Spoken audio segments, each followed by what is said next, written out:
put on your goggles. Observers without goggles must face away from the blast. On the silent desert, the test objects waited. H minus 10 seconds. 9, 8, 7, 6, 5, 4, 3, 2, 1, 0.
In 1962, the United States and the Soviet Union stand on the verge of direct military confrontation during 1 week in October.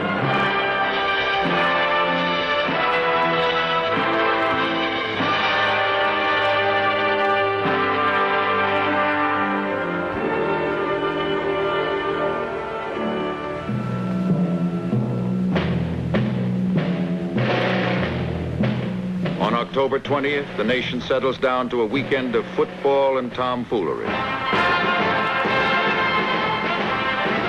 Northwestern meets Ohio State in Saturday's big game. Most of the weekend news seems to come from the West Coast, farthest from Cuba. The Seattle Fair is closing. A Los Angeles florist is selling elephants.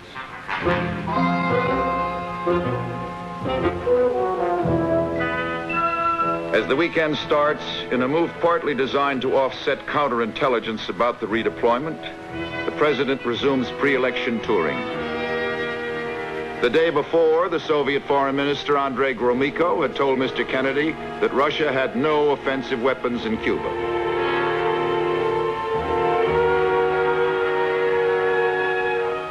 Suddenly, on Saturday, October 20th, the president cancels his trip and hurries from a rain-swept Chicago back to Washington. The crisis now has reached a head. All week, reconnaissance planes have been sweeping the island of Cuba. The new intelligence photos are in, and now the evidence is unmistakable. It shows Russian IL-28 Beagle bombers capable of carrying nuclear weapons, and it shows more offensive ballistic missiles being emplaced. These are medium range. These are intermediate range. Both have nuclear strike capabilities. All of the Western Hemisphere, from Hudson Bay to Lima, Peru, is within their range.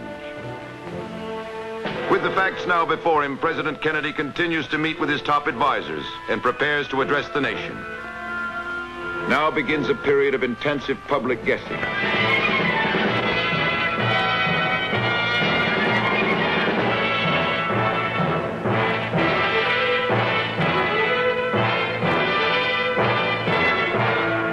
The date is October 22nd. I have directed that the following initial steps be taken immediately.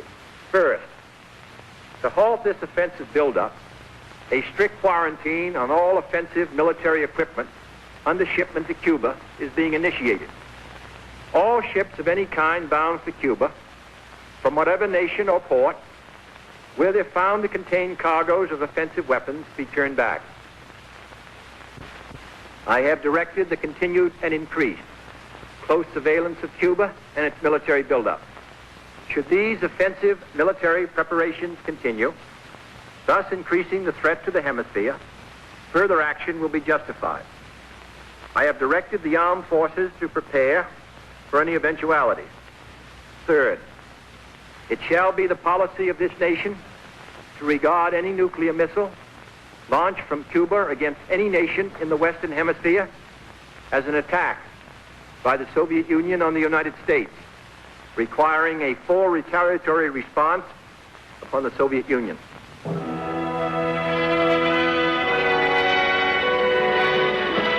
There follows 24 hours of intensive civilian and diplomatic activity, and the nation lines up behind the president. I'd hate like heck to see us go to war, but if it's necessary to prevent a nuclear war, I think the action has to be taken at this time.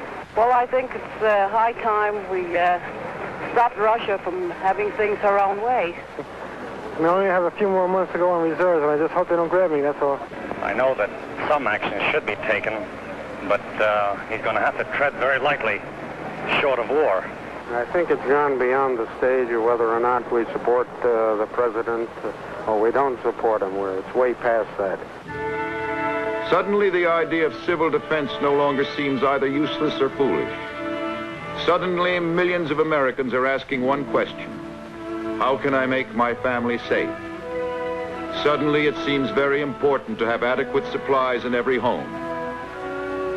In some parts of the country, supermarket shelves are stripped bare. Yet if the worst had come, most of these second thoughts would have been too late.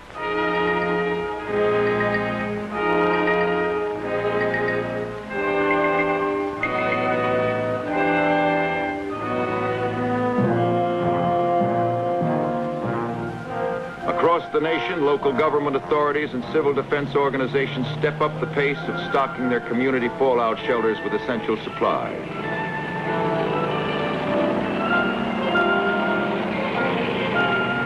In a world in which no family is beyond the range of nuclear warheads, civil defense cannot be a sometime thing. It is all the time, or it is no defense at all.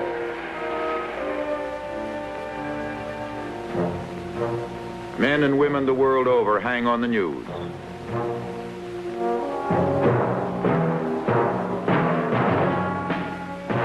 No one can be sure that he and his family will still be alive at this time tomorrow.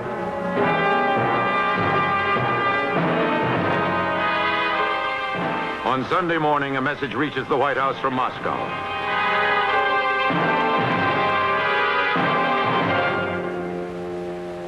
Press Secretary Salinger announces that Chairman Khrushchev has agreed to remove the missiles from Cuba, and reads Mr. Kennedy's reply to the Soviet premier. The president already has left the White House to attend services at his church.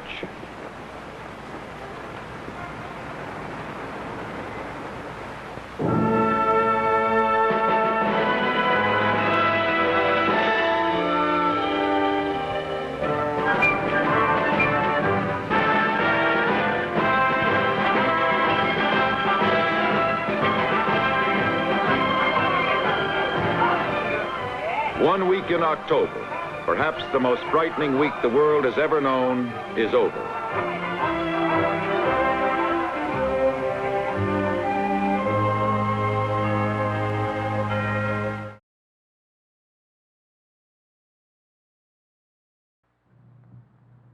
Right now, as you're watching this program, suppose you suddenly heard the wail of the alert. Would you know what to do?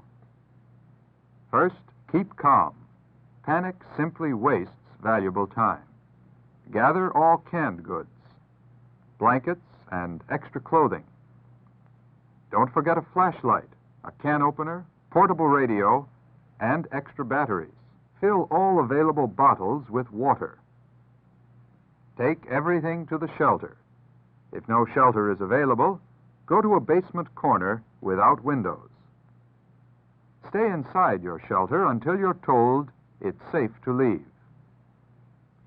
You could have made things easier for yourself by preparing all these things before the emergency occurred.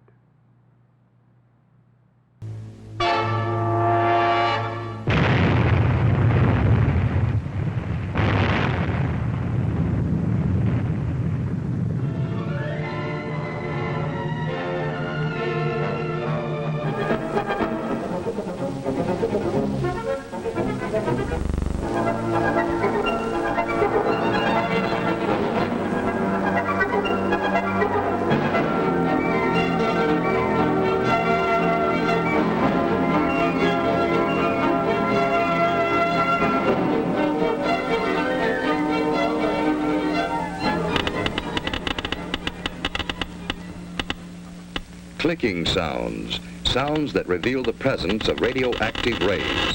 The instrument, a Geiger counter, is converting radioactivity into sounds we can hear.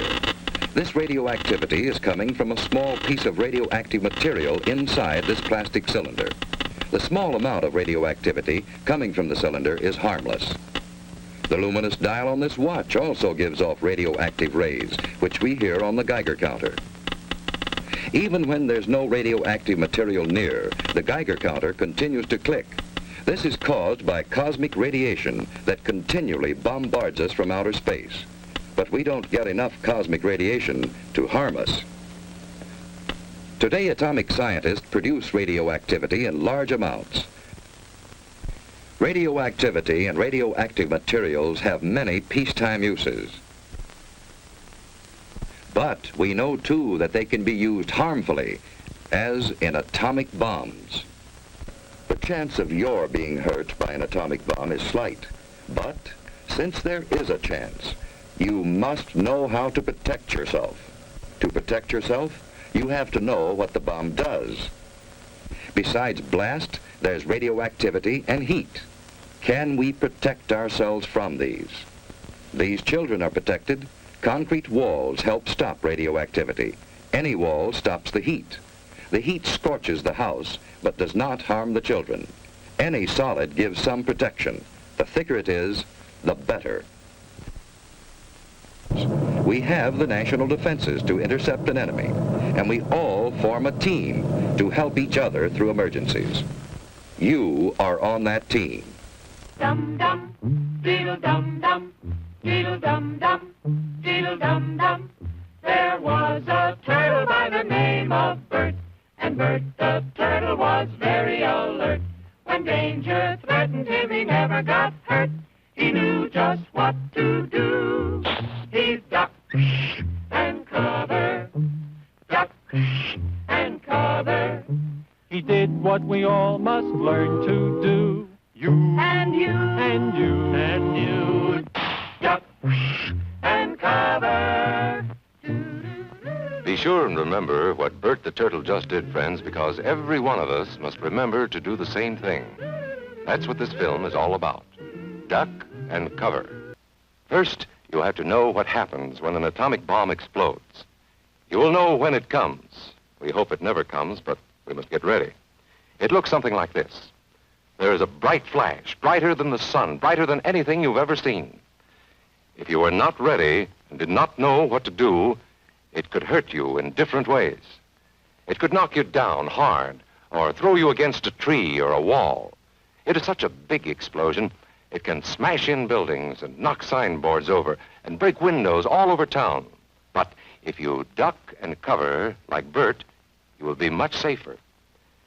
You know how bad sunburn can feel. The atomic bomb flash could burn you worse than a terrible sunburn, especially where you're not covered. Now, you and I don't have shells to crawl into like Bert the Turtle, so we have to cover up in our own way. First, you duck, and then you cover. And very tightly, you cover the back of your neck and your face. Duck and cover underneath a table or desk or anything else close by. In Betty's school, they are talking about the atomic bomb, too. Betty is asking her teacher, how can we tell when the atomic bomb may explode? And her teacher is explaining that there are two kinds of attack, with warning and without any warning. We think that most of the time we will be warned before the bomb explodes, so there will be time for us to get into our homes, schools, or some other safe place. Sometimes the bomb might explode without any warning. Then the first thing we would know about it would be the flash. And that means duck and cover fast, wherever you are. There's no time to look around or wait. Be like Bert. When there is a flash, duck and cover, and do it fast. Here are some older boys showing what to do if the flash comes when you are not in the classroom. This is what to do if you should be in a corridor. You duck and cover tight against the wall this way. Remember to keep your face and the back of your neck covered tightly. Try to fall away from windows or doors with glass in them. Then, if the glass breaks and flies through the air, it won't cut you. You might be eating your lunch when the flash comes. Duck and cover under the table.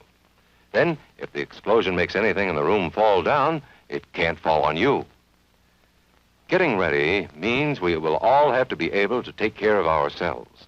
The bomb might explode when there are no grown-ups near. Paul and Patty know this, and they're always ready to take care of themselves. Here they are on their way to school on a beautiful spring day. But no matter where they go or what they do, they always try to remember what to do if the atom bomb explodes right then. It's a bomb. Duck and cover. Paul and Patty know what to do.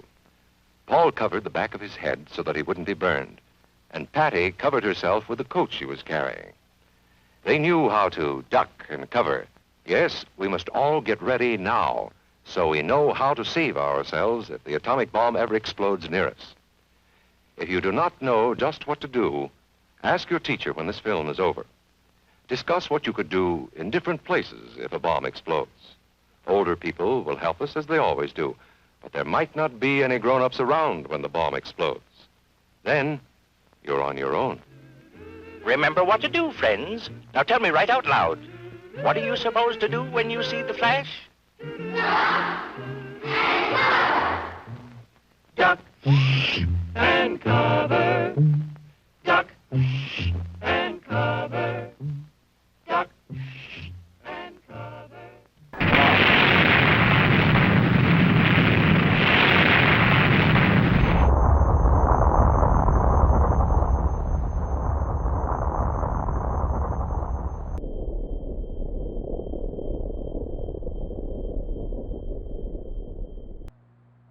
Almost every home has a potential shelter. Take a good look around your home. Find the safest area. Then decide what needs to be done to add to the protection.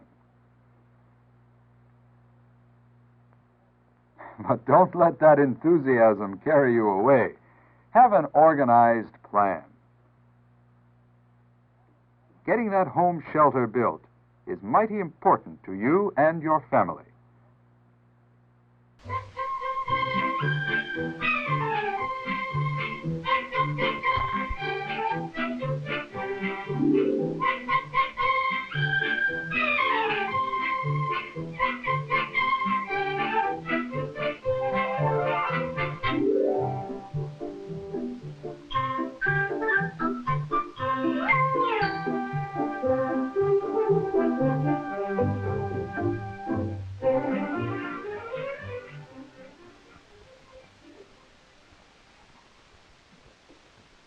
Well, folks, I'm glad you could come down to see my fallout shelter. Just finished painting it last night. Looks like a nice job, Walt. You know, this shelter is a real good idea. If we should ever have a nuclear war, we could get a heavy fallout even though we were not anywhere near the target area. So Ruth and I got to thinking about it, and we figured we'd rather be prepared than sorry. You know, Walt, this gives me an idea. Remember I was thinking about building a dark room in my basement? There's no reason why I couldn't use it for that, too. Oh, this would make a perfect dark room as well as a fallout shelter. Come on in, see the inside.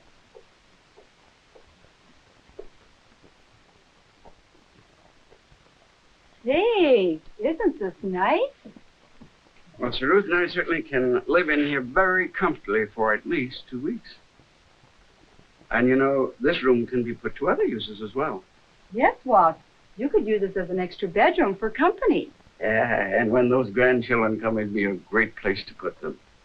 You certainly have this well stocked. Radio, extra batteries, fire extinguisher. Yeah, that's right. And, you know, besides being a fallout shelter, it's a good place to be during a tornado. Walt, you've done a real good job. To begin with, the best way to build anything is the right way. So I got this bulletin. It's the official bulletin put out by the Office of Civil and Defense Mobilization, called the Family Fallout Shelter. Another booklet is available from the National Concrete Masonry Association. Испытание особо мощного водородного заряда, имеющего ряд новых конструктивных особенностей, подтвердило, что Советский Союз имеет в своем распоряжении термоядерное оружие мощностью 50, 100 и более мегатонн.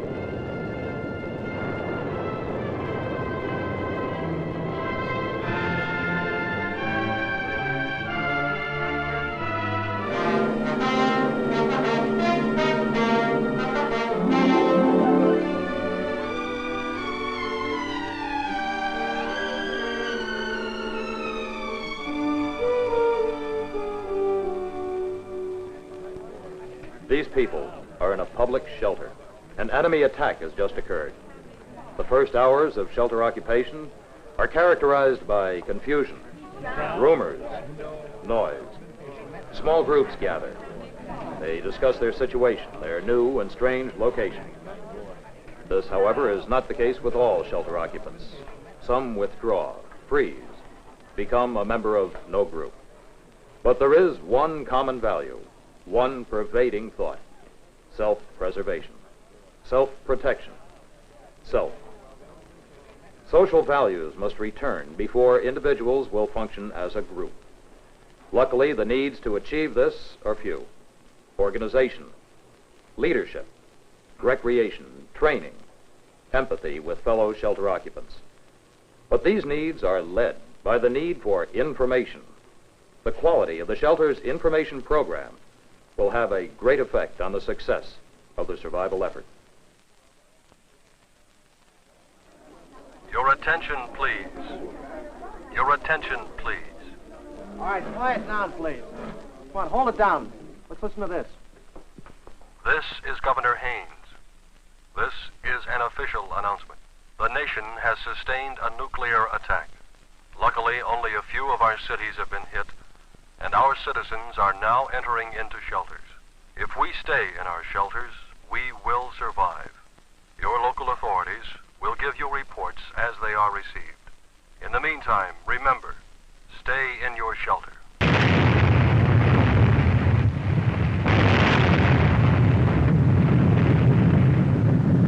We need food and water to survive.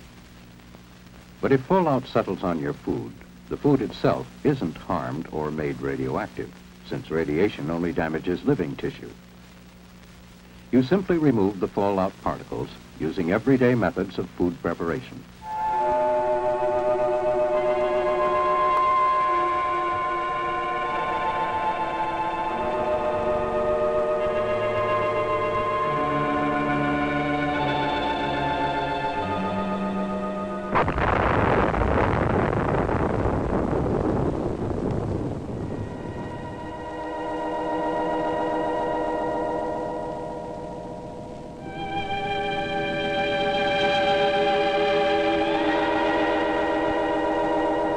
Attacks us with nuclear weapons, danger will come not just from blast or heat or nearby radiation effect, but also from fallout. Fallout which may occur miles and miles away from the blast. You need to know about fallout, what it is, how to detect it, and what to do to protect yourself against it. Everybody needs to know. Yes, this does mean you. Watch and listen. One day, these facts may save your life. What is this fallout, anyhow? Just bits of radioactive fall out of the mushroom cloud of the nuclear explosion and settle on the ground. These bits of matter can be dangerous. You're exposed to some radiation every day, from cosmic rays or other natural sources of radiation. These exposures are too small to hurt you. But when a wartime nuclear explosion occurs, a serious fallout follows. Thousands of tons of atomized earth, building materials, rocks, and gases may be thrown into the air. And the mushroom cloud containing them sometimes moves as high as 100,000 feet, nearly 20 miles up. Some of the radioactive particles spill out near the explosion site. Others may be carried for 10, 50, 100 miles or more. But how will you know if there is fallout? You can't hear, smell, taste, or see the radiation. But you yourself can detect the fallout particles that produce it. The easiest time to do this, without special instruments, is when the fallout is settling through the air. This starts any time from about 1/2 hour to several hours after the explosion, depending on how far away you are, and it continues to fall for an hour or longer. Usually you can see the fallout, so if there has been an explosion of a nuclear weapon within a few hundred miles of you, you should suspect every unusual concentration of dust in the air of being fallout. After an explosion in daylight, watch any unusual accumulation of dust. At night, put a white or light-colored plate outside. Examine it every 15 minutes or so. If dust has accumulated on the plate, treat it as fallout. The particles in that fallout behave like miniature X-ray machines, sending out radiation in all directions. If there are many particles, and if you are exposed to them long enough, you will be hurt.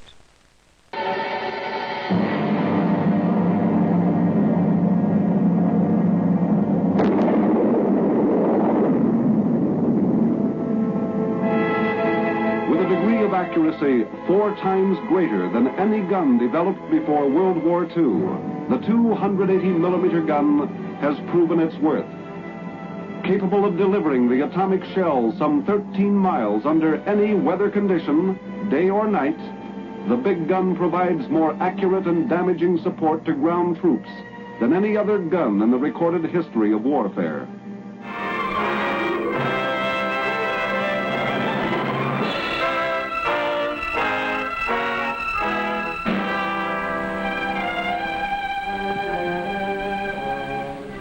The Atomic Energy Commission's Nevada test site, I covered the story of Operation Q, a program to test the effects of an atomic blast upon the things we use in our everyday lives.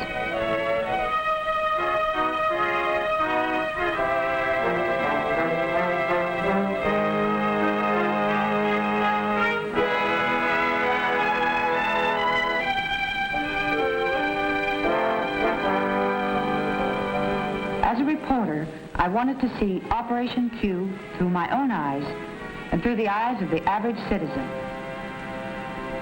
I arrived at Civil Defense Headquarters the day before the explosion was scheduled to take place and checked in at once with an official for a briefing on the test. To give me a perspective of the entire test layout, a member of the Civil Defense staff showed me a carefully prepared model of the site. He explained the scope of the test and the detailed care with which it had been planned. We begin with the question of shelter, for shelter might save the lives of those far enough from ground zero. But what kinds of shelter are effective? Several types are to be tested, from elaborate industrial shelters to a box-like family shelter in the corner room of a basement. Through the cooperation of the furniture and appliance industries, household furnishings were installed in the houses. Mannequin families were supplied by private industry.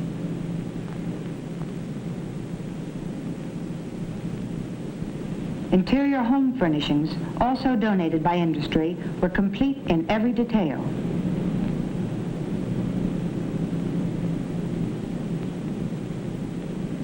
Textiles and synthetic fabrics were also to be tested. Rows of mannequins are set up in the open facing the blast. Each item of clothing and each color has been carefully selected. As a mother and housewife, I was particularly interested in the food test program, a test that included canned and packaged foods.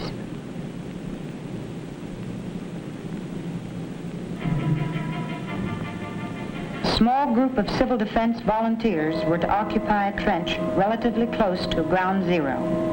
On Media Hill, where I remained, there was hot coffee, last-minute briefings, and more waiting. H-minus 1 minute. Put on your goggles. Observers without goggles must face away from the blast. On the silent desert, the test objects waited. H-minus 10 seconds. 9, 8, 7, 6, 5, 4, 3, 2, 1, 0.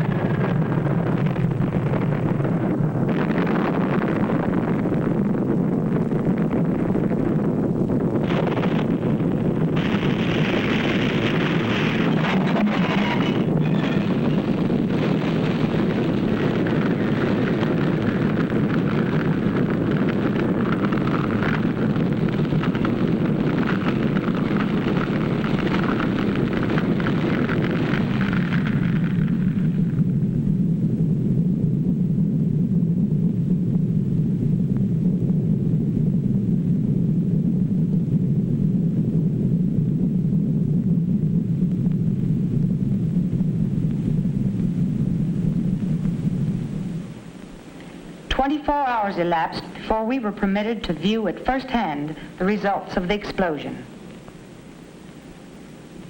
Although the redesigned two-story frame house was severely damaged, the structural improvements had strengthened its resistance considerably.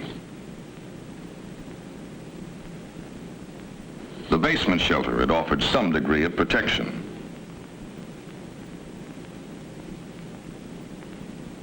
The reinforced bathroom shelter was standing intact beneath the ruins of the house, so this type also offered some degree of protection. The food and cases of canned goods were taken away for laboratory tests.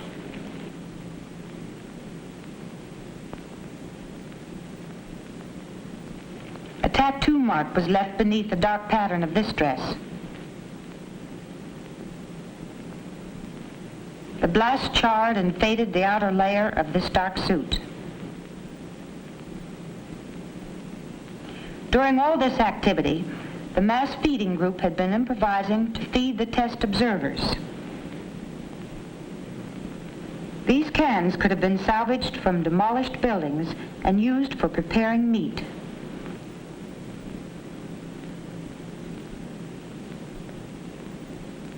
As I watched the people eating, I realized that mass feeding would be an important job for civil defense. Multi-megaton weapons would result in much greater damage over a larger area. But many lessons were learned from this test that have affected civil defense planning.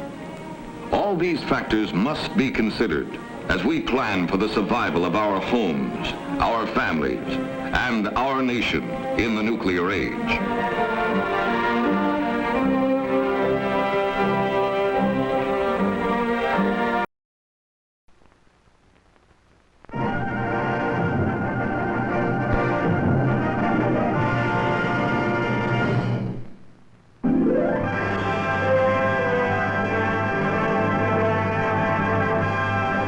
Today, the greatest threat to peace is the expansionist aims of the Kremlin.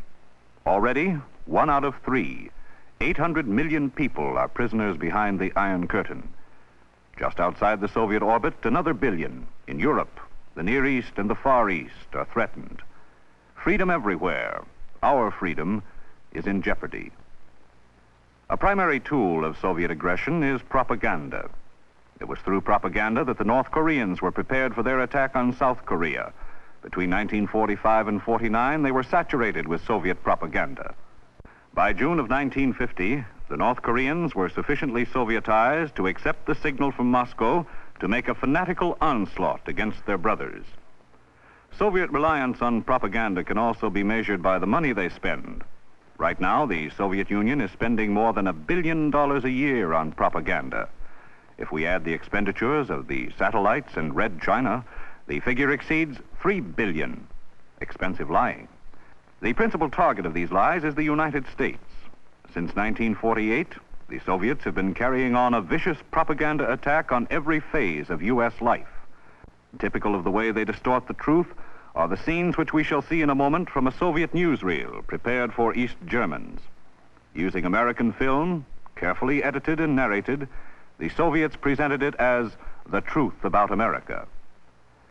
New York glitters in 1,000 colors. The jazz drums beat. Skyscrapers and big city ribbons. A good backdrop for the USA's biggest circus act. The biggest propaganda press in the world. Unequal, unbeatable. Why doesn't the lion bite? Because he prefers Wrigley's chewing gum. The most beautiful legs in the world, on view only in the USA.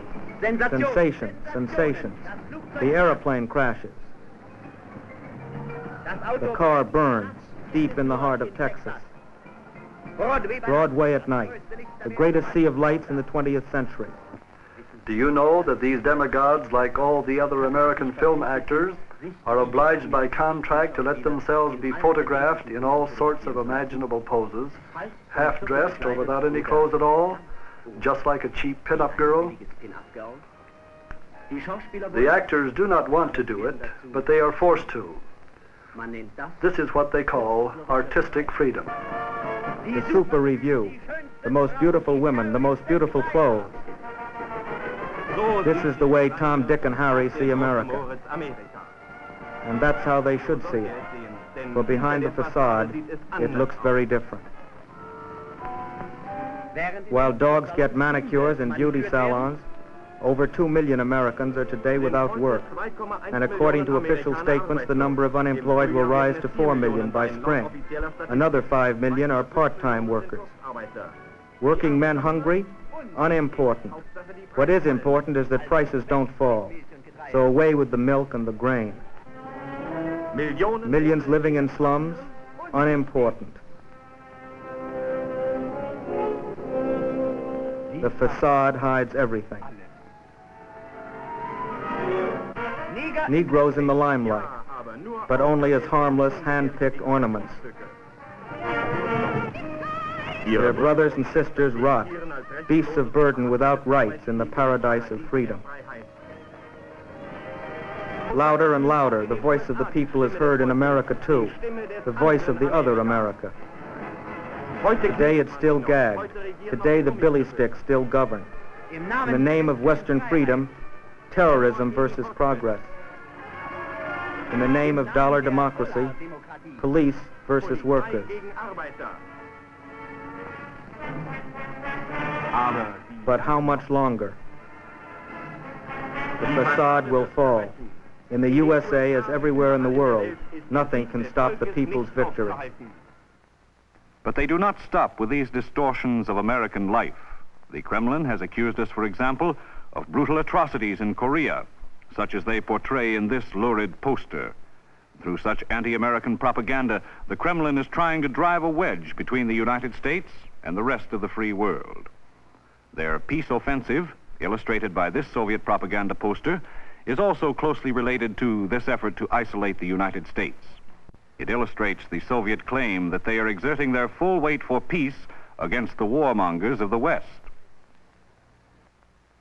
As great as the Soviet menace is, there are problems in the free world of equal or greater significance. This is the area of decision in the struggle to preserve freedom. Here we have millions of friends, but many of them are uninformed or misinformed about the United States and the differences between communism and democracy. Others are suspicious, jealous, or openly antagonistic. For example, a poll taken by the French Institute of Public Opinion in January of 1953 brought out the fact that an alarming number of the Frenchmen questioned believe that Americans have poor taste, are overgrown children, are only interested in money. A surprising number of the Frenchmen polled also think most Americans live in skyscrapers and have no family life. False impressions such as these are by no means confined to the French. A positive effort must be made to overcome these misconceptions. In many areas of the world, the people are not yet committed in the struggle between freedom and slavery. These regions are crucial, for if these people are lost, strategic areas and irreplaceable resources go with them. Resources such as tungsten, copper, mica, oil, bauxite, hemp, materials which are vital for economic progress in peacetime and which might spell the difference between victory and defeat should war come. While many of these lands are potentially rich, the people who subsist on them are faced with the age-old problems of poverty, hunger, ignorance, and disease. Disease weakens and discourages its victims. Discouragement leads to desperation, a fertile breeding ground for communism. The communist agitator will be found wherever these conditions exist, haranguing his potential victims, plying his trade of false promises. And he organizes mobs to demonstrate against the governments of the West. Considering the importance of these areas and the intensity of communist activity, we must do everything we can to convince the people that their future lies with us and not with communism. In this job, deeds are more important than words. What we say must be matched by what we do. Another effective way of reaching peoples in the free world is through motion pictures. Motion pictures excel in bringing to life remote places, peoples, and events. Audiences totaling 500 million a year gather in halls, theaters, and on hillsides to see USIS films. Narrations of these films have been prepared in 38 languages and dialects. Most USIS films are documentaries. They're designed to provide factual information and show the identity of our interests with those of other people. For example, USIS films have brought to millions of people the true story of how Chinese prisoners of war were cared for in United Nations prison camps. Our foreign policy in action often provides a splendid opportunity to dramatize our story in motion pictures. The time, 1951. The place, Iran, during the locust plague. This is the old way of fighting locusts. This plane from the United States brings with it a modern method of fighting locusts, smaller planes equipped for aerial spraying. Talk of a decadent America falls hollow on the ears of people who have seen these pictures of aid sent 10,000 miles when it was needed. By means of a mobile van, the USIS is able to exhibit films in remote areas that do not have projection facilities or even electricity. Other information is also distributed from the van, and here the USIS team puts up the latest edition of the Photo Review, a bulletin containing pictures dealing with significant events of the day. The screen and movie projector are made ready for the evening show. Now, this USIS film showing is an important event in the village. Most of the townspeople turn out. There's no limit to what American citizens and industry can do to persuade other free peoples that their goals are similar to those of the United States. The United States Information Agency stands ready to help Americans help themselves in doing this vital job.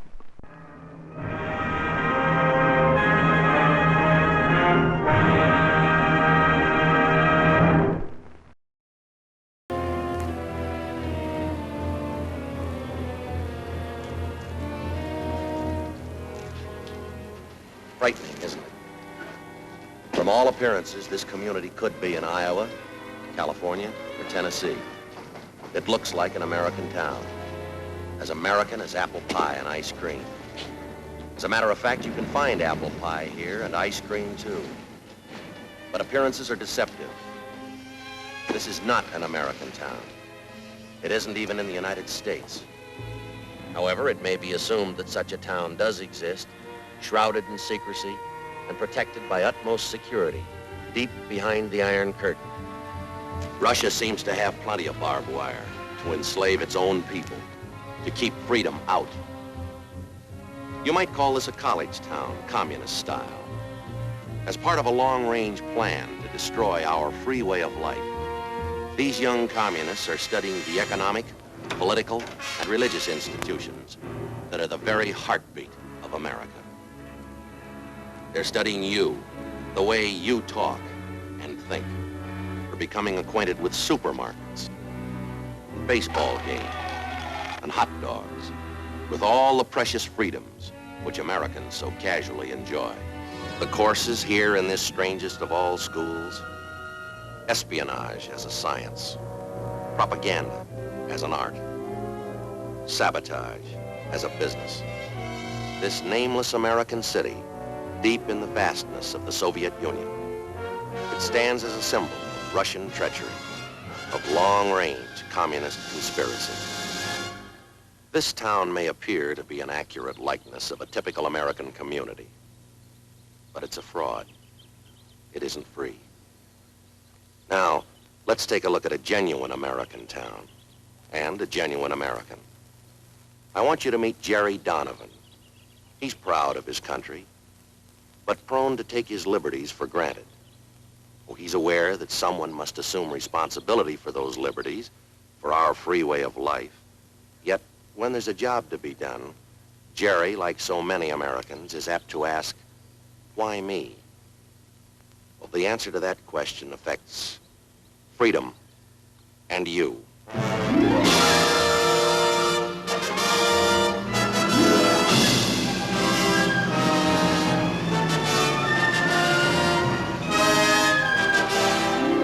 This is Jerry's house, and that's Jerry's little boy, Jimmy. He's the fastest runner in his class.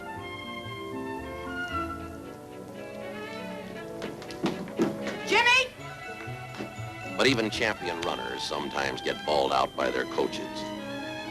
This is Coach Helen Donovan. Oh, incidentally, she's Jimmy's mother. That hand you see belongs to Linda Donovan, girl mechanic and oldest daughter of the Donovan clan.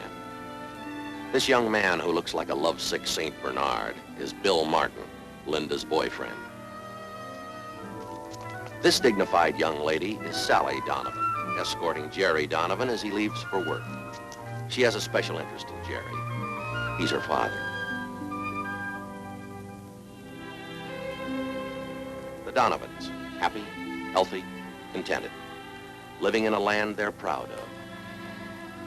It's a nice picture. But there's one thing wrong with it. Say, Eddie, how's that new reel working?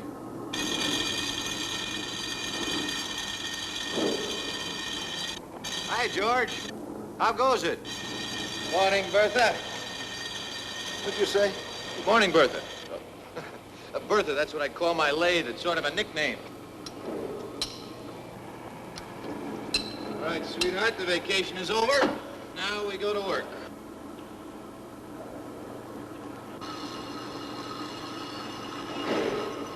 Hey, be careful, boy. Don't want anything to happen to that bowling hand. Hey, Pete, I was pretty good last night, wasn't I? Well, not bad. Not bad. See the way I picked off that last 5-10 spear? A little hook and zoom right on the button, huh? Yeah, well, too bad it was a practice game. You better save a little of that luck for the league championship. Luck, you say? Say, Pete, the old master is not going to lose his touch. Okay, master, I'll sleep easy. See you later. Hey, Jerry, you gonna make the meeting tonight? No, I can't. Well, it sounds pretty important. Management's getting together with our union committee to iron out some differences you ought to show. Not a chance. The in-laws are in town. Helen wants me to stay home. Swap jokes with the old boy. Anything to keep her happy, you know how that is. Sure, buddy. I'm a married man myself, remember? See ya.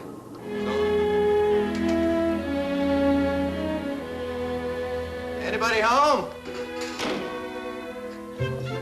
Well, hi there, partners. What? Hey, what is this? You bad guy, take away our lanes. What?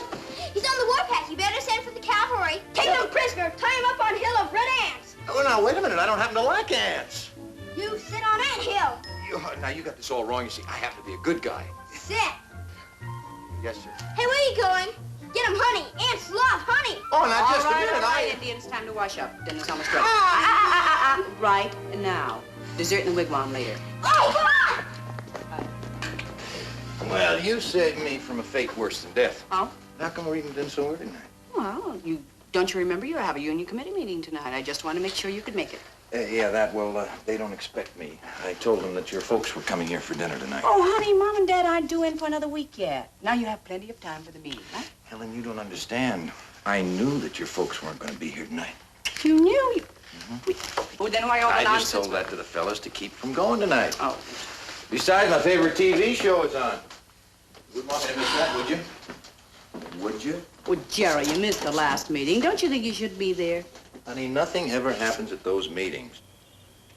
Now, in a few minutes, Jerry Donovan, father, fisherman, machinist, and loyal American will be asleep. But tonight, instead of the sweet dreams his wife wished him, let's give Jerry a nightmare, a real red nightmare.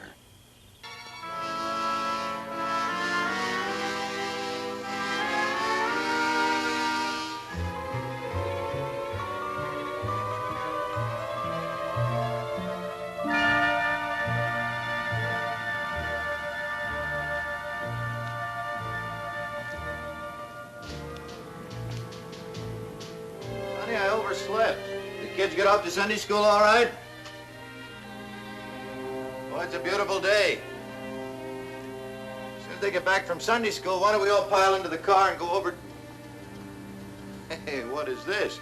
Someone going on a trip? You could call it a trip. Actually, the children are going away to a state school. Now, wait a minute. Wait just a minute. I don't know what's happened to you or what they've done to change you, but you're not going to send these kids away. Oh, she's not sending us away. It was our idea. We learned in school that home life does not encourage the growth of the collective character which the party wishes to develop in its young people. It's your fault. You should have spent more time training us to think along party lines. Instead, you yourself have been guilty of deviationism and bourgeois sentimentalism. As a member of the Young Pioneers, it will be my duty to report you. You better listen to me. All of you. I don't want to hear any more talk about state schools and party lines and collective character and deviationism.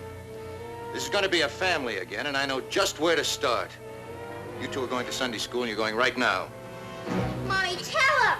It's no use to argue. Mom! This time, I'm going to overrule the party. Come on. Dad! They've been poisoning you kids with those lies long enough. Now you're really going to find out what the truth is all about.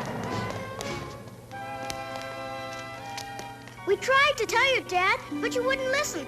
There is no more Sunday school. Please take us home now, Daddy. Everybody's looking at us. It's a mistake. Somebody made a big mistake. Come on, we're gonna get this straightened out right now. Come on. Come on inside. Come on, Jimmy.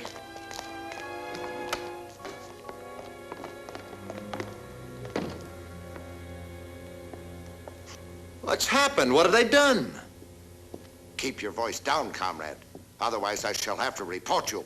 Who put these displays in here? This is a house of worship. You are mistaken. This is the People's Museum, and I am warning you once more. This place is a lie. Everything about it is false. These models? This was not invented by a Russian. The man's name was Bell, Alexander Graham Bell.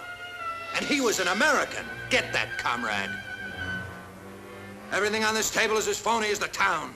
The rotten system you call communism.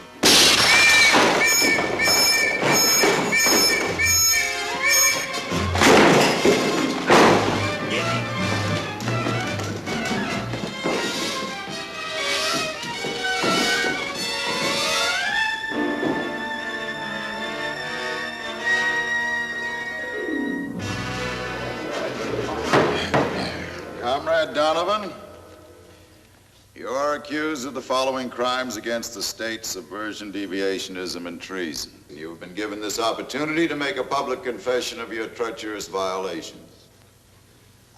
Just a minute. This is supposed to be a trial. Who says I'm guilty of anything? Where's your proof? The state needs no proof. It is up to you to prove your innocence. But how can I prove my innocence if I don't know what I'm accused of? Subversion against whom? Deviationism from what? Treason against what government? The prisoner has been given his opportunity to confess. I ask now that he be sentenced. Now, wait a minute. You've got to listen to me. They say I'm guilty of crimes against the state, but it's the state that committed the crimes. Why, they broke into my home without a warrant. Armed soldiers. They took away my daughter. They desecrated a house of worship and replaced religious objects with phony displays, and they called it a museum. They even tried to turn my own kids against me. My wife. Helen, you were there. You know that what I'm saying is true. Tell them.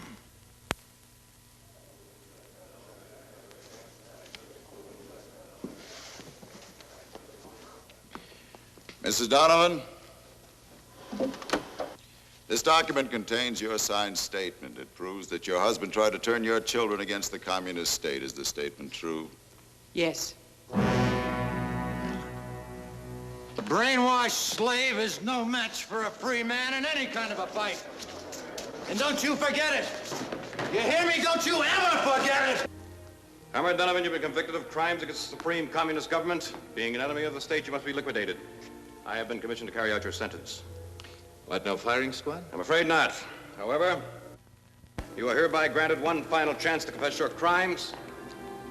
If you wish, a recorder will be summoned to take down your statement.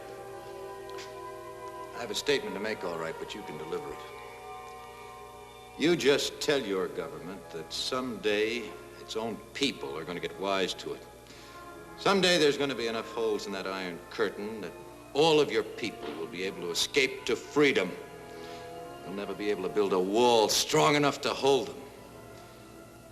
One of my own countrymen once said, you can't fool all of the people all of the time.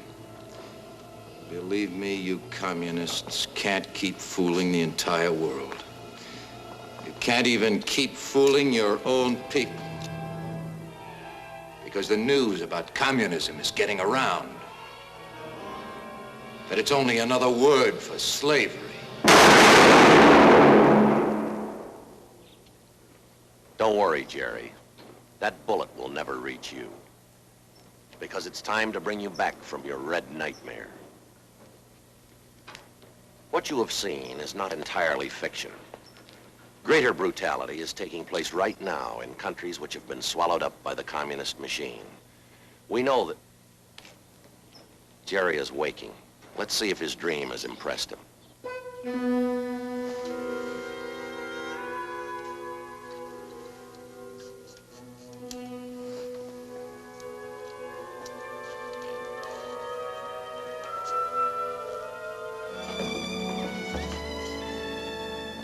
Helen? Yes, darling.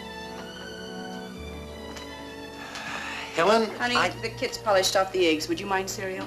Cereal will be fine, just fine. I'll get it in just a minute. Good morning.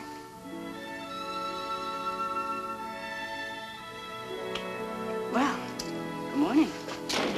Good morning. Daddy, will you buy me a new space helmet? A what? He's gone from wide open spaces to outer space. Oh, he is he? Yeah, I guess we can put you in orbit all right. You get a space helmet. Hey, Mom! Mom! Jerry knows now, so he'll never forget it. Responsibilities are a privilege, an inherent American right, the strength of our nation. The bright hopes of a free world are founded on the dedication of individual Americans. People who guarantee freedom by standing ready to fight against aggression. Freedom. No single word in all the languages of mankind has come to mean so much. Freedom to enjoy the simple things of life in the circle of family and friends. Freedom to work at a vocation of our choosing. To vote in open elections for the candidate we believe best qualified. To come, to go as we please. Freedom to own property. To enjoy the priceless heritage of life, liberty, and the pursuit of happiness. To marry and raise a family with belief in the dignity of the human spirit. To study in the field of our choice. To speak our beliefs. To worship God. These freedoms that spell America. They represent a way of life that has become the farthest advancement of mankind on this planet. The world community is always threatened, as it is at this very minute, by predatory nations poised to destroy, to devastate, to enslave the world's people. To prevent communism from consuming the entire free world, there stands but one man. That man is you, the individual, the American. You and millions more like you. As our military might guards the continued existence of freedom and peace under God, our strength and shield is you, the civilian who respects his responsibilities, and the American in uniform.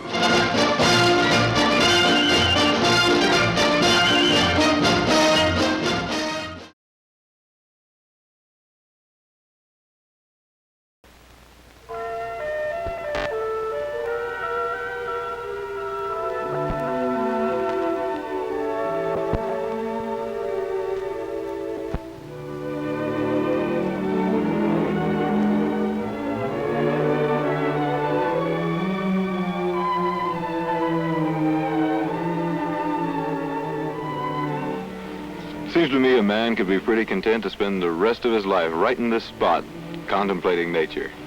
You wouldn't be so happy when December got here with the snow all up around your ears. What would you do without all the kids? Fine school teacher you'd make with nobody to teach. Always some little thing to spoil a perfect dream, isn't there? And you say this teacher assigned the book for your English class to read? Well, yes, but... Ernie, what would you say if I told you that this book your Mr. Jordan gave you to read is on a list of subversive publications I got in the mail last week? Subversive? Mr. Jordan wouldn't do a thing like that, not on purpose. How do you know he wouldn't? What do you really know about this fellow Jordan? Well, he's a nice guy, that's all, Dad.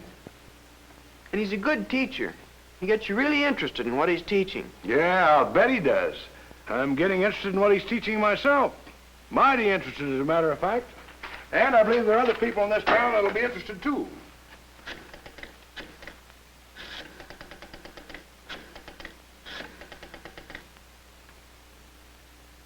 Hello, J.D.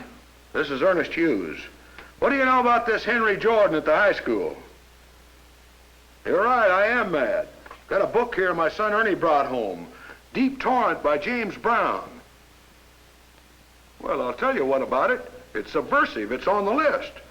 This fella Jordan put the book on a recommended reading list he gave the kids in the English class. Looks to me like this red business is getting a foothold right in our own schools. That's serious business, Ernest. I'll say it's serious business. Got to get to the bottom of it. I'll find out what I can about Jordan. I had no idea this was going on.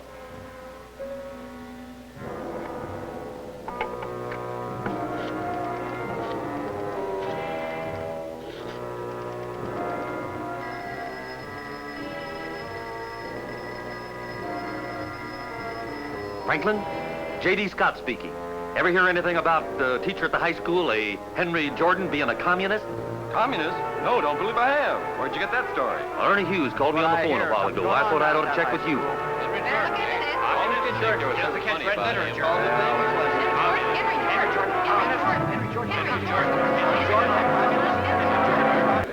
As I understand it, that's what a PTA is for.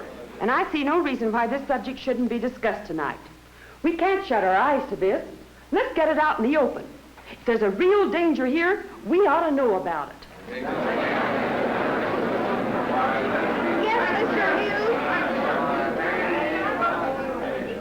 I'm inclined to agree with Mrs. Johnson.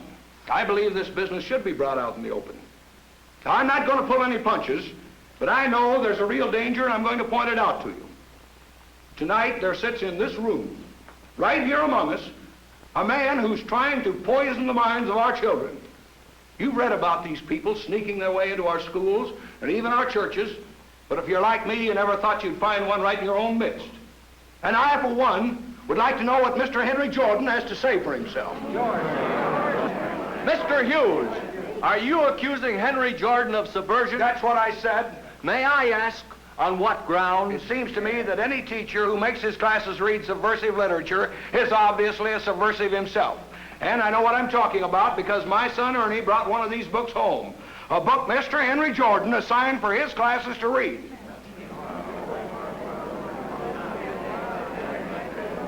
Mr. Hughes, may I ask the title of this subversive book you say I assigned? Deep Torrent by James Brown. Oh. Mr. Hughes, I can appreciate your concern, but let me assure you that Deep Torrent is not subversive literature. It's long been recognized. Oh, I expect you to deny it, Jordan. That book is on a list of subversive publications, and I have the list right here to prove it. Mr. Hughes, I can assure you I have no intention of ever... Here's proof! How can you argue with it? Mr. Travis, The only way that we can really get this fellow Jordan is to take this business to the school board. School board. I move we adjourn. I make a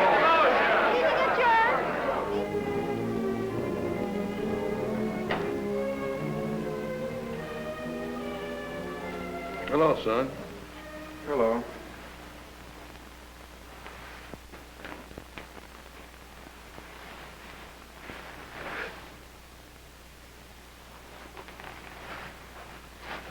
What's the matter, son? Nothing. Come here, Ernie. Ernie! All right, son, what's bothering you? Ernie! Now I'm a communist. You're a what? The kids say I'm a communist, like you say Mr. Jordan is. Why, that's ridiculous. Who ever got an idea like that? Several of them. Mr. Jordan and I get along all right. I'm editor of the school paper, and he's the advisor, and I write an editorial, and he approves it, and that makes us both communists. Oh, that's nonsense, Ernie. They can't call you a communist, not only more than that. And what are they calling Mr. Jordan one for? Well, now, that's different, son. How's it different? Well, he made his class read a subversive book, didn't he? That's what everybody's saying, but they're saying that I wrote a subversive editorial. That makes me mad, Ernie. That just makes me good and mad. They're trying to mix you up in this dirty mess. Who are they to say that your editorial is subversive? Well, who are you to say that?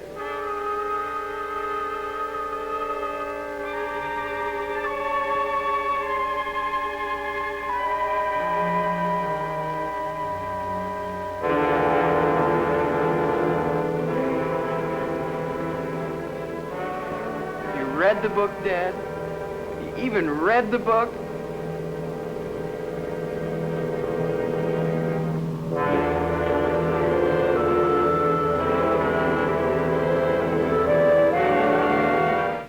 I can assure you that this school board is prepared to take whatever action is necessary. But we feel it is our duty to see this thing through. And now, please, can we have order? Yeah, order. Yes, Dr. McMillan. Friends, I can't tell you how deeply troubled I've been by the problem here. You see, I've known Henry Jordan since he was a boy. I know his father and his mother, and I know the kind of people they've always been as members of my church. I know Henry Jordan is a devout and dependable man of God, and a man who is that can't possibly be what you've accused him of being. To my way of thinking, he has been victimized. Excuse me, Dr. McMillan, but maybe you've been victimized. We've got proof. Ernie Hughes can bear me out on that. Okay, now, if you'll permit me a moment, Dr. McMillan.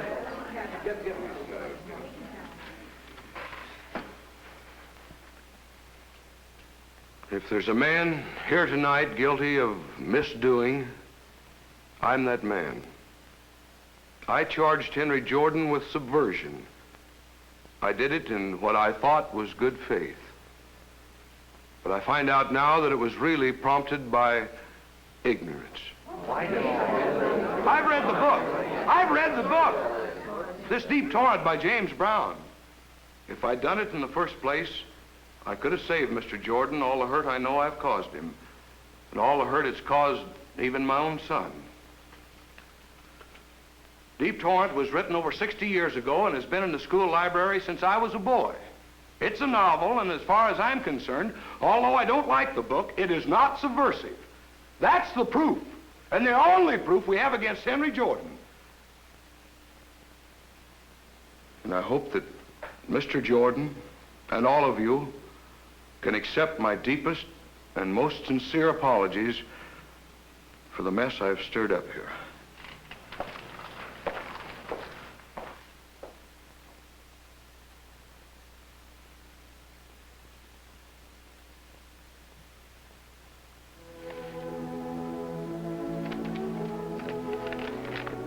Oh, blue jeans.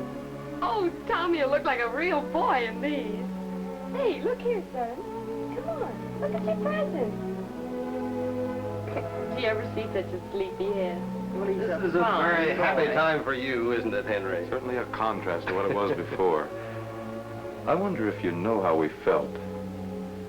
I think it's the most desolate feeling I've ever known when the people you live with all of a sudden turn against you. Well, anyway, it's all over now. And I believe the town may have learned a lesson from what happened to you, Henry. People were beginning to get suspicious of each other. You know, it's a funny thing.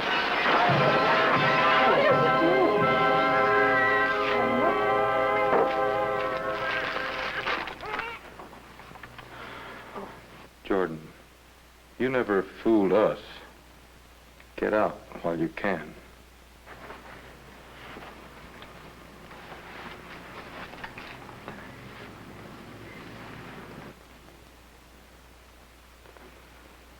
I guess it's going to be a bigger job than we thought.